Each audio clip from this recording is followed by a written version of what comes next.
ओम शांति। आज 8 अक्टूबर 2022। आज की ईश्वरी वाणी की मुख्य पंक्तियां हैं। मीठे बच्चे, तुम्हारी पढ़ाई बुद्धि की है। बुद्धि को शुद्ध करने के लिए प्रवृत्ति में बहुत युक्ति से चलना है।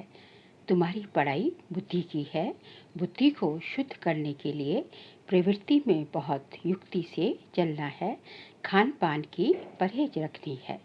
प्रश्न है, ईश्वर की कारोबार बड़ी वंडरफुल और गुप्त है, कैसे? उत्तर है, हर एक के कर्मों का हिसाब किताब चुकतू करवाने की कारोबार बड़ी वंडरफुल और गुप्त है। कोई कितना भी अपने पाप कर्म छिपाने की कोशिश करे, लेकिन छिप नहीं सकता। सजा जरूर भोगनी पड़ेगी। हर एक का खाता ऊपर में रहता है। इसलिए बाप कहते हैं, बाप का बनने के बाद कोई पाप होता है तो सच बताने से आधा माफ हो जाता है। सजाएं कम हो जाएंगी। छिपाओ मत। कहा जाता है, कख का चोर सो लख का चोर। छिपाने से धारणा हो नहीं सकती। ओम शांति। किसकी याद में बैठे हो? बच्चे समझते हैं माता पिता बाप दादा अभी आएंगे, आकर हम बच्चों को अपना वर्षा देंगे। बाबा से हम फिर से 5000 वर्ष पहले माफिक स्वर्ग का वर्षा ले रहे हैं। ये तो हर एक के दिल में होगा ना। अभी इस नर्क रूपी बम्बोर को आग लगने वाली है। तुम्हारा इस दुनिया वालों से कोई भी ताल्लुक नहीं है। तुम्हारे लिए ज्ञान भी गुप्त है तो वर्षा भी गुप्त है। लौकिक बाप का वर्षा तो प्रत्यक्ष होता है। जो माँ बाप तुम्हें माता पिता जन्म देते हैं, उनके पास कितनी प्रॉपर्टी है, उनके पास क्या है, वो सब तो साफ दिखता है। बाप की यह जायदाद है। आंखों से देखते हैं, पापा को भी देखते हैं और वर्षे को भी देखते हैं। अब हमारी आत्मा भी गुप्त है। इन आँखों से ना आत्मा को ना परमात्मा को देख सकते हैं। लौकिक संबंध में अपने को शरीर समझ इनको भी इन आँखों से देखते हैं और शरीर देने वाले बाप को भी देखते हैं।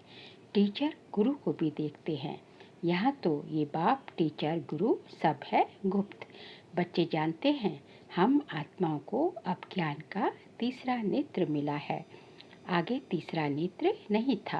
आत्मा सोई पड़ी थी। अभी जो है आत्मा की ज्योति जग गई है। बाबा सब आत्माओं की ज्योति जो है जगाने आए हैं।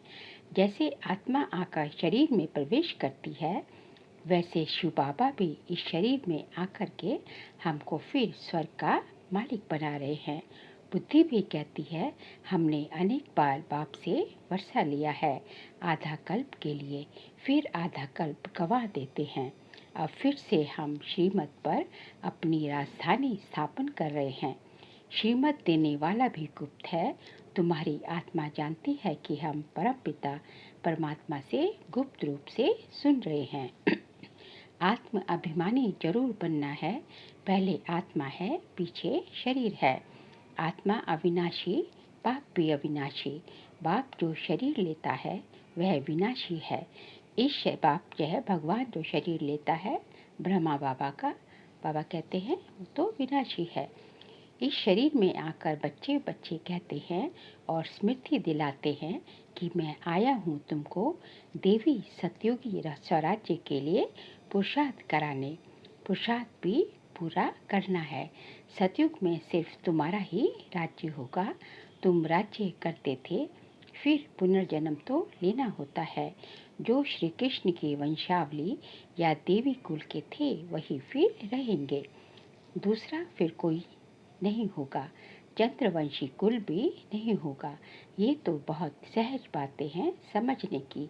बरोबर सतयुग में कोई धर्म नहीं था। अभी तो ढेर धर्म है। आपस में लड़ते झगड़ते रहते हैं।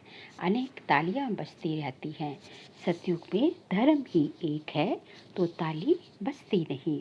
तो तुम बच्चे गुप्त ही अपना राज्य स्थापन कर रहे हो। हर एक कहेंगे हम अपने राज्य में ऊंच पद पाने का पुरुषार्थ कर रहे हैं। तो इतनी बहादुरी भी चाहिए। तुम्हारा नाम ही है शिव शक्तियाँ। शेर पर सवारी कोई होती नहीं, ये महिमा दिखाई है, इसलिए शक्ति को शेर पे बिठाते हैं। तुम कोई शेर पर तो नहीं बैठते हो, तुम तो माया पर जीत पाने वाले हो, ये पहलवानी दिखाते हो, इसलिए तुम्हारा नाम शिव शक्ति सेना रखा है। यूं तो गोप भी हैं, परंतु मेजॉरिटी माताओं की है, भाई लोग भी है, लेकिन मेजॉरिटी जो है बहनों की है। अपवित्र प्रवृत्ति मार्ग से पवित्र प्रवृत्ति मार्ग में तुम ले जाते हो। तुम जानते हो सतयुग विष्णुपुरी में हम बहुत सुखी थे, पवित्रता सुख शांति सब कुछ था। यहाँ तो कितना दुख है, घर में बच्चे कपूत होते हैं तो कितना तंग करते हैं, वहाँ तो सदैव हर्षित रहते हैं। तुम जानते हो बेहद का बाप फिर से बेहद का सुख देने आया है।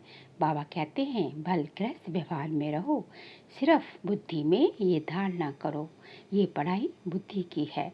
घर में रहते श्रीमत पर चलो, खान पान से भी असर लग जाता है, इसलिए युक्ति से चलना है। हर एक का कर्म बंधन अपना है, कोई बांधीली है, कोई बंधन मुक्त है, कोई तो चतुराई से भूम भू कर छुट्टी ले लेती है। युक्तियाँ तो बहुत समझाई हैं, बोलो बाप का फरमान है पवित्र बनो। मैं तुम्हें भक्ति का फल देने आया हूँ, तो जरूर भगवान की मत पर चलना पड़े, तब ही बिगड़ सजा खाए हम मुक्ति जीवन मुक्ति को पाएंगे। बाबा जो है ये भिन्न भिन्न ज्ञान में लाने की युक्तियाँ बता रहे हैं। जन्म जन्मांतर का बोझा सिर पर है, जैसे बाप एक सेकंड में मुक्ति जीवन मुक्ति देते हैं, वैसे सजाएं भी एक सेकंड में मिल जाती है, परंतु भोगना बहुत होती है। जैसे काशी कलवट खाते हैं तो वे थोड़े समय में बहुत सजाएं खाते हैं, परंतु हिसाब किताब चुकतू हो जाता है। तुमको तो बिगड़ सजा खाए हिसाब किताब चुकतू करना है, इसलिए ऐसा पुरुषार्थ करना चाहिए जो सजा न खानी पड़े। बाबा को याद करना अच्छा है। विनाश भी सामने खड़ा है, विनाश काले पांडवों की प्रीत बुद्धि बाबा ने सम्मुख आकर प्रीत रखवाई है। बाकी औरों से प्रीत रख क्या करेंगे, वह सब खलास हो जाने हैं। एक भगवान को याद करने का हट्टी पुरुषार्थ करना है। बाहर से करके मित्र संबंधियों से खुश खराफत पूछी जाती है, परंतु दिल एक भगवान से लगाना है। जिस्मानी आशिक माशूक घर में रहते एक दो को याद करते हैं। तुम आशिक बने हो शिव बाबा के, वह तुम्हारे सम्मुख है, वह तुमको याद करते, तुम उनको याद करो। शिव बाबा इस शरीर में आकर आत्माओं की सगाई स्वयं से कराते हैं। इसको कहा जाता है आत्माओं का परमपिता परमात्मा के साथ कल्याणकारी मेला। तुम ज्ञान गंगाएं हो, ज्ञान सागर बाप एक है। बाप को याद करने से विकर्म विनाश होंगे। बाप और कोई तकलीफ नहीं देते, सिर्फ पवित्र रहना है। काम महाशत्रु है, इस पर जीत पाने से तुम श्री कृष्णपुरी के मालिक बनेंगे। बाबा का फरमान है पवित्र बनो तो 21 जन्म की राजाई पाएंगे। पतित बनने से तो बर्तन मांज कर रहना भी अच्छा है, परंतु देह अभिमान ना टूटने के कारण वर्षे को भी गंवा देते हैं। देखो बाप कितना बड़ा है, पतित दुनिया पतित शरीर में आया है। शिव बाबा को सोमनाथ के मंदिर में पूज रहे हैं, वही बाबा इस समय देखो कितना साधारण बैठे हैं। अब परमात्मा खुद शिक्षा दे रहे हैं, इस पर भी नहीं चलेंगे तो पथ को लकीर लगा देंगे। बाबा कहते हैं बच्चे पवित्र बनो, अभी सब भ्रष्टाचारी हैं। श्रेष्ठाचारी उनको कहा जाता है जो पवित्र रहते हैं। गवर्नमेंट ने सन्यासियों का झुंड बनाया है कि तुम सबको श्रेष्ठाचारी बनाओ, परंतु श्रेष्ठाचारी तो होते ही सतयुग में हैं, यहाँ कोई हो न सके। पवित्र ही श्रेष्ठ कहे जाते हैं। सन्यासी पवित्र हैं, परंतु फिर भी अपवित्र से जन्म लेते हैं, क्योंकि है ही माया का राज्य। कोई योग बल से जन्म तो लेते नहीं हैं। बाप बच्चों को समझाते हैं दिल हमेशा साफ रहनी चाहिए, जरा भी अहंकार न रहे, बिल्कुल गरीब बन जाना अच्छा है। बाबा है गरीब निवाज, वाह गरीबी वाह, गरीबों को साहूकार बनाना है। बाबा कहते हैं भारत को गरीब से साहूकार बनाता हूँ। भारतवासी ही बनेंगे और बनेंगे वह जो श्रीमत पर चलेंगे, वही स्वर्ग के मालिक बन सकेंगे। बाप सहज राजयोग सिखलाते ही हैं श्री कृष्णपुरी या स्वर्ग का मालिक बनने के लिए। बाबा का फरमान है पवित्र बनो, और कोई मनुष्य को हम गुरु नहीं मानते। ज़्यादा खटपिट होती है पवित्रता पर। किसको मार मिलेगी घर से निकाल देंगे तो वह क्या करेगी। बाप उनको शरण देते हैं, परंतु ऐसे भी नहीं कि बाबा पास आकर फिर संबंधी याद पड़े और नुकसान करते रहें। फिर दोनों जहानों से निकल जाते हैं। ज्ञान की धारणा नहीं करते तो सुधरते नहीं, पुरानी ही चाल चलते रहते हैं। यहाँ तो कोई भी पाप नहीं करना है, तुमको तो पुण्य आत्मा बनना है। श्रीमत के आधार पर अपने आप से पूछो, ये पाप है या पुण्य है। बाबा समझाते हैं जो भी पाप किए हैं वह भगवान को बाप को सुनाने से आधा पाप मिट जाएगा। बहुत बच्चे बताते हैं कि हमने यह किया है, यह गुनाह है, फलाने से पतित बने हैं। बाप तो जानते हैं ना कितने विकर्म किए हैं। समझाते हैं अभी कोई पाप नहीं करो, नहीं तो सजा एकदम 100 गुनी हो जाएगी। फिर धर्मराजपुरी में साक्षात्कार कराएंगे। तुम ऐसे ऐसे पाप करके छिपाते थे, छिप तो नहीं सकता, भल नहीं देखते हैं। वह बाप तो अच्छी रीति जानते हैं ना। धर्मराज के पास सारा खाता रहता है। ईश्वरीय कारोबार बड़ी वंडरफुल और गुप्त है। कहते हैं ना जरूर पाप किया है, तब दूसरे जन्म में छीछी घर में जन्म मिला है तो जरूर जमा होता है ना। ऊपर में खाता तो है ना, अभी वह खाता यहाँ है। इसलिए बाप समझाते रहते हैं कि अब कोई पाप नहीं करना। कक का चोर सो लक का चोर कहा जाता है। समझना चाहिए कि हम बहुत बड़ा पाप करते हैं, फिर पदभ्रष्ट हो जाएंगे। धारणा नहीं होती तो ईश्वरीय सर्विस कर नहीं सकते, औरों का भी कल्याण करना है। ऐसे समय बर्बाद करेंगे, पाप करते रहेंगे तो पद कम हो पड़ेगा, फिर कल्पांतर के लिए वह पद हो जाएगा। इसलिए जितना हो सके पुरुषार्थ करना है। पूछते हैं बाबा के पास क्यों आते हो। कहते हैं सूर्यवंशी राजधानी का वर्षा लेने। तो श्रीमत पर जरूर चलना पड़े, देखना है कि मेरे से कोई बुरा काम व पाप तो नहीं होता है, नहीं तो 100 गुना दंड पड़ जाएगा। फिर दास दासी जाकर बनेंगे। यहाँ इसलिए थोड़े ही आए हो। मम्मा बाबा कहते हो तो नर से नारायण बनना चाहिए ना। बिगड़ धारणा के पद कैसे पाएंगे। मम्मा बाबा कहते भी माँ बाप के तख्त पर ना बैठे तो समझेंगे पूरा पढ़ते नहीं हैं। मम्मा बाबा तो नर से नारायण, नारी से लक्ष्मी बनते हैं ना। तुमको भी बाप वही पढ़ाते हैं ना। बाप से पूरा वर्षा लेना चाहिए।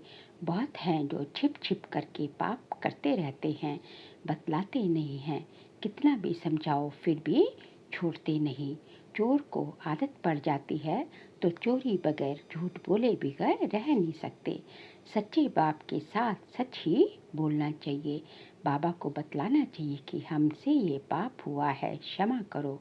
माया ने पाप करा लिया, अच्छा फिर भी सच बोला है तो पाप आधा माफ हो सकता है, नहीं तो पाप बढ़ता ही जाएगा। कोई कहते हैं धंधे में पाप होता है। व्यापारी लोग पाप करते हैं तो धर्माऊ निकालते हैं कि पाप कम हो जाए। पाप करके फिर पुण्य में पैसा लगा दिया, वह भी अच्छा ही है। डूबी नाव से लोहा निकले वह भी अच्छा। ये बाप तो स्वर्ग की स्थापना करते हैं तो सब पुण्य में ही चला जाएगा।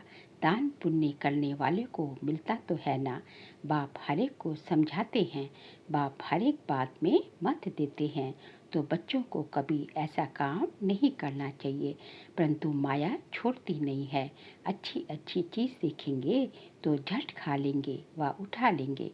ऐसे ऐसे पाप कर्म करने से अपना ही पद भ्रष्ट कर लेते हैं।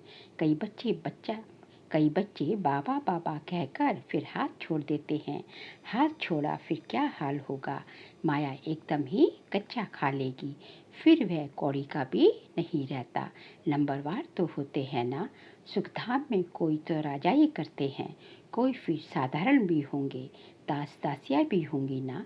अभी तुम बच्चों को बेहद के बाप से बेहद सुख का वर्षा मिल रहा है, इसलिए बाप की श्रीमत पर चलकर पूरा वर्षा लो। मौत तो सामने खड़ा है, अकाले मृत्यु तो होती है ना। एरोप्लेन गिरा तो सब मर गए, किसको पता था कि ये होगा। मौत सिर पर खड़ा है, इसलिए कोशिश करके बाप से पूरा वर्षा लेना चाहिए। श्रीमत पर शरीर निर्वाह अर्थ कर्म भल करो, साथ साथ ये पढ़ाई भी पढ़ो। बाबा युक्तियाँ तो सब बतलाते हैं, पुरुषार्थ कर पवित्र भी रहना है। झाड़ू लगाना, बर्तन मांजना अच्छा है अपवित्र बनने से, परंतु देही अभिमानी बनना पड़े। पवित्रता का मान तो है ना। पवित्र नहीं बनेंगे तो पद भी नहीं पाएंगे।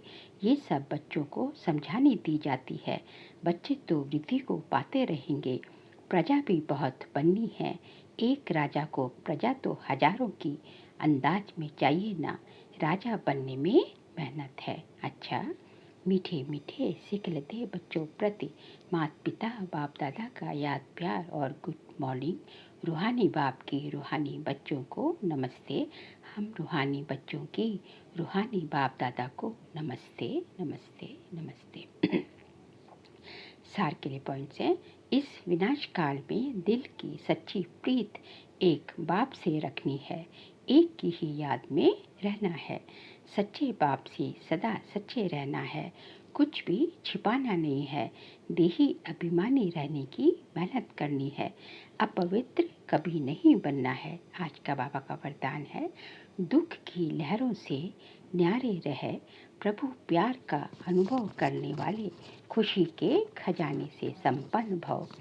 दुख की लहरों से न्यारे रहे, प्रभु प्यार का अनुभव करने वाले खुशी के खजाने से संपन्न भव। संगम के समय दुख की लहरों की कई बातें सामने आएंगी, लेकिन अपने अंदर वो दुख की लहर दुखी ना करे।